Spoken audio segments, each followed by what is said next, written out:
కొట్లాడి తెచ్చుకున్నాం తెలంగాణ అని చెప్పేసి బీఆర్ఎస్ పార్టీ కేసీఆర్ గారు, కేటీఆర్ గారు, కవితక్క, హరీష్ రావు గారు అంటారు. లేదు కేవలము మేము ఇచ్చామని చెప్పేసి కాంగ్రెస్ నాయకులు అంటారు. లేదు ఇదంతా మా కృషి వల్లనే మేము పార్లమెంట్లో చర్చించడం వల్లనే ఇదంతా సాధ్యమైందని చెప్పేసి బీజేపీ నాయకులు అంటారు. దీన్ని ఎలా చూడొచ్చు? అంటే తెలంగాణను ఇప్పటిదాకా అనౌన్స్మెంట్ చేసింది ఆమె అని చెప్పేసి వాళ్ళు అంటున్నారు. తెచ్చుకొని ప్రాణత్యాగాల మధ్య చేసుకున్న మేమని చెప్పేసి వీళ్ళు అంటున్నారు. దీన్ని ఎలా చూడొచ్చు అసలు? మీరు నాకు తెలిసి జాతిరత్నాలు మూవీ చూసి ఉండొచ్చు. చూసాను. వాళ్ళు ఒక ఫంక్షన్లో ఒక గిఫ్ట్ ఇస్తారు. అవును. వాళ్ళు వీళ్ళు కూడా ముగ్గురు చేయిస్తారు అనమాట. ఉమ్. అంటే తెచ్చిన భాగంలో మేము కూడా ఉన్నామని చెప్పి అలా కామెడీ పీసులు తప్ప వీళ్ళు సాధించింది పోరాడింది ఎవరు అనేది ప్రతి తెలంగాణలో ఉన్న ప్రతి పిల్లగారికి తెలుసు.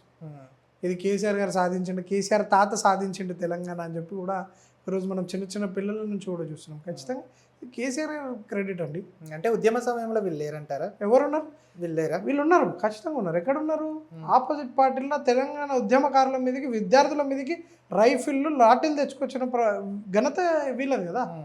రేవంత్ రెడ్డి వీళ్ళందరిది ఇప్పుడున్న కాంగ్రెస్ ఎమ్మెల్యేల సగం మందిది వారు. ఎందుకంటే కోమటిరెడ్డి, రాజగోపాల్ రెడ్డి కూడా అన్నాడు కేసీఆర్ లేకపోతే తెలంగాణ వచ్చేది కాదు.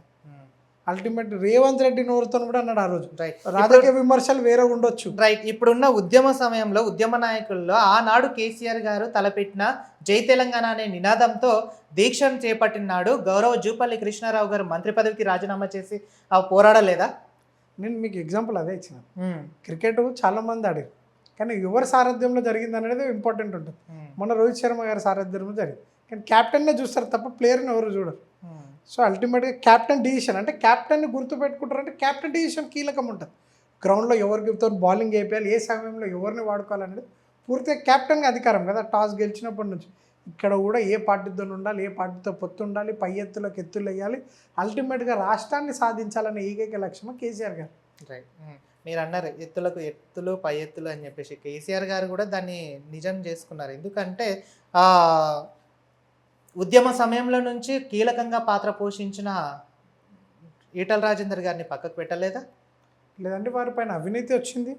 ఖచ్చితంగా మా పార్టీ ఎమ్మెల్యే అయినప్పటికీ కూడా మేము బయట పెట్టడం జరిగింది. ఈడీ కప్ప చెప్పినాం, ఎంక్వైరీలు జరిగినాయి. బీజేపీలో పోగానే కేసులన్నీ మాఫీ జరిగిపోయినాయి. పార్టీలకి వాళ్ళు వస్తుంటారు పోతుంటారు, కొత్త వాళ్ళు పాత వాళ్ళు అనేది ఏమి ఉండదండి. ఖచ్చితంగా అల్టిమేట్గా మేము ఎప్పుడు కూడా అవినీతికి లేకుండా, అవినీతికి పాల్పడకుండా ఎవరు వర్క్ చేసినా కూడా మా పార్టీలు వారు ఒక్కరు తప్ప ఇంకెవరు పోయారండి. ఉద్యమకారులు ఎవరు వెళ్ళలేదు కదా, అందరు పార్టీలోనే ఉన్నారు. ఇతర పార్టీల నుంచి మా పార్టీలోకి వచ్చినారు, మళ్ళీ తిరిగి వాళ్ళ పార్టీకి వెళ్ళారు తప్ప ఉద్యమకారులు అంతా కూడా బీఆర్ఎస్ అండగానే ఉన్నారు, బీఆర్ఎస్లోనే ఉన్నారు. కేసీఆర్ గారే ఈ రాష్ట్రానికి శ్రీరామ రక్ష అని చెప్పి నమ్మి బలంగా కేసీఆర్ గారిని మళ్ళీ తిరిగి ముఖ్యమంత్రిగా చేయాలనే ఏకైక లక్ష్యంతోనే మేము పనిచేస్తున్నాం. రైట్. బీజేపీ బీఆర్ఎస్ రెండు ఒకటే, పొత్తుతో కూడిన రాజకీయాలని చెప్పేసి కాంగ్రెస్ నాయకులు అంటున్నారు. దాన్ని ఎలా చూడొచ్చు? నిజంగానే బీజేపీతో మీకు సంబంధాలు ఉన్నాయంట? బీజేపీతో సంబంధాలు ఉంటే మా ఆడబిడ్డ కేసీఆర్ గారి కూతురైన కవితమ్మ 5 నెలలు జైల్లో ఉండకపోతుంది. వాళ్ళతో మాకు పొత్తుంటే అసలు మేము అరెస్టే కాకపోతే మా పేరు రాకపోయి. ఇప్పుడు ఈటల రాజేందర్ పేరు మీరు ప్రస్తావించిన వాడు చెప్తున్నా, ఆయన పేరు ఆయన పైన అవినీతి బయట పెట్టినా ఆయన పేరు కేసు లేదు.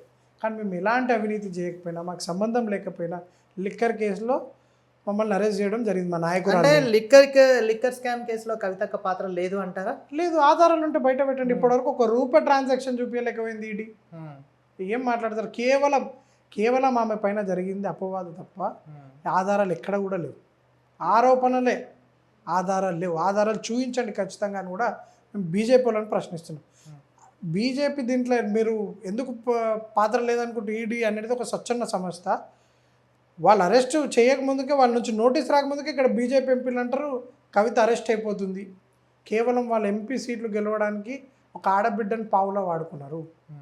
కానీ కేసీఆర్ గారి కడుపులో పుట్టిన ఒక డాటర్ ఆఫ్ ఫైటర్గా ఆమె ఖచ్చితంగా పోరాడింది. 5 నెలలు ఆమె ఆత్మస్థైర్యంతో జైల్లో ఉండదు. ఒక బ్యాడ్ ఫేస్, ఒక జనరల్గా ఒక మగ వ్యక్తి ఉండాలంటే ఎంతో బాధాకరమైన విషయం. అలాంటిది ఒక మహిళ అయినప్పటికీ కూడా ఎలాంటి అవినీతి చేయకపోయినా కేవలం ఆరోపణలు 5 నెలలు ఆ జైలు జీవితం గడిపింది అనేది ఇది ఆషామాషి విషయం కాదని కూడా మేము తెలియదు. రైట్.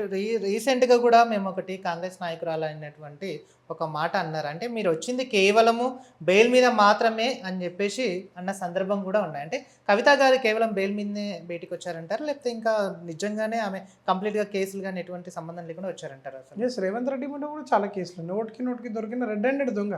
ఇక్కడన్నా ₹1 ఆధారాలు చూపించాలి, అక్కడైతే 50 లక్షలతో దొరికిన దొంగ కదా బెయిల్ మీద వచ్చింది. ఫస్ట్ మేము ముఖ్యమంత్రిని విమర్శించుకోండి. మేము ముఖ్యమంత్రి కూడా బెయిల్ మీద వచ్చి తిరుగుతుండే ఇప్పుడు బయట. మేము ముఖ్యమంత్రిని విమర్శించిన తర్వాత మా నాయకురాలు అన్నాడు మీకు ఆ స్థాయి మీది కాదు, మీ విమర్శించేందుకు ఎలాంటి ఆస్కారం లేదు, ఖచ్చితంగా మీ నాయకులను ఫస్ట్ విమర్శించండి. రైట్. ఇప్పుడు అంటే